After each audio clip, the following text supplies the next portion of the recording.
खबर आध्यात्मिक जगत से। अनुभव रामायण सनातन धर्म प्रचारक श्री राम कथा एवं समाज सेवा संस्था रजिस्ट्रेशन प्रयागराज की तरफ से राम कथा का भव्य आयोजन। दीपावली के उपलक्ष्य में सार्वजनिक भव्य संगीतमय श्री राम कथा महोत्सव का कार्यक्रम किया जा रहा है। संस्थापक पंडित गुरुदयाल उपाध्याय जी महाराज के द्वारा श्री राम कथा का किया गया भव्य आयोजन। कथा स्थल श्री सिद्ध प्रवीण महाकाली मठ, छोटी खेरमाई, पंजाब बैंक कॉलोनी, दमोहना का जबलपुर, मध्य प्रदेश में संपन्न हो रहा है। कथा का कार्यक्रम कथा व्यास पूज्य अमित मिश्रा जी महाराज प्रयागराज के मुखार वृंद से 12 अक्टूबर से आरंभ होकर 18 अक्टूबर तक चलेगा। कथा समय 2 बजे से शाम 5 बजे तक रोजाना। आप सभी भक्तों से निवेदन है कि बड़ी से बड़ी संख्या में कथा स्थल पर पहुंचकर श्री राम कथा सुन जीवन को धन्य बनाएं।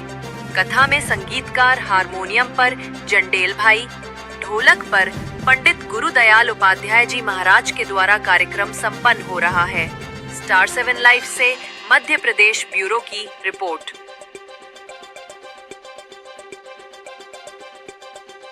जो नहीं सुनेंगे उनको क्या नहीं मिलेगा, जो सुन चुके हैं उनको क्या प्राप्त हुआ है, ये सारी बातें कथा के महात्म में ही बताया जाता है। तो आज हम आप कथा के महात्म की ही चर्चा करते हैं। और आपसे निवेदन करूं, ये बहुत सुंदर शुभ अवसर है। जिस दिन भगवान की कथा प्रारंभ हो जाए वो दिन ही मानव बहुत सुंदर हो जाता है, क्योंकि भक्त के जन्म जन्मांतर, कल्प कल्पांतर, युग युगांतर पूर्वजों का जब पुण्य उदित होता है तब जाकर ऐसी सभा में बैठने का अवसर प्राप्त होता है, तब जाकर राम कथा पंडाल में आने का अवसर प्राप्त होता है। मानो आपके हमारे ऊपर भगवत कृपा है, तब आकर हम आप बैठकर भगवान की कथा सुन रहे हैं। ये साधारण सी नहीं है महाराज, क्योंकि मैंने देखा है बहुत सेठ साहूकार महाजन बैठे रह जाते हैं। जब कथा होने को होता है महाराज, कुछ न कुछ ऐसे व्यवधान आ जाते हैं, कथा नहीं हो पाता है। कथा पैसे के दम पे नहीं कराया जा सकता है, कथा तो भगवान का कृपा का फल है। ये मानो भगवान आपके ऊपर अनन्य कृपा कर दिए हैं, तब जाकर ऐसे हरिजन में आपको लाभ लेने का अवसर प्राप्त हो रहा है। और एक बात, ये जो कथा है, आयोजक लोग जहां रहते हैं कथा में, उनको बहुत चिंता रहता है। चिंता क्या बात है महाराज?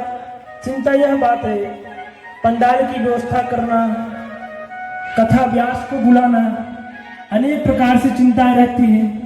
और उसके बाद ये सारी व्यवस्था जब कर दे तो पता श्रोता लोग आएंगे कि नहीं, ये समस्या है। श्रोता लोग आएंगे कि नहीं, ये चिंता की बात है।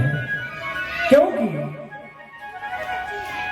गोस्वामी जी कहते हैं, और आपसे निवेदन करूं, श्रोताओं को कुछ करना भी नहीं है, ना तो उनको पंडाल की व्यवस्था करना है, ना कथा व्यास को बुलाना है। सिर्फ चुपचाप अपने घर से निकलकर भगवान के मंदिर के प्रांगण में आना है और कथा सुनना है। फिर भी लोग नहीं आ पाते हैं।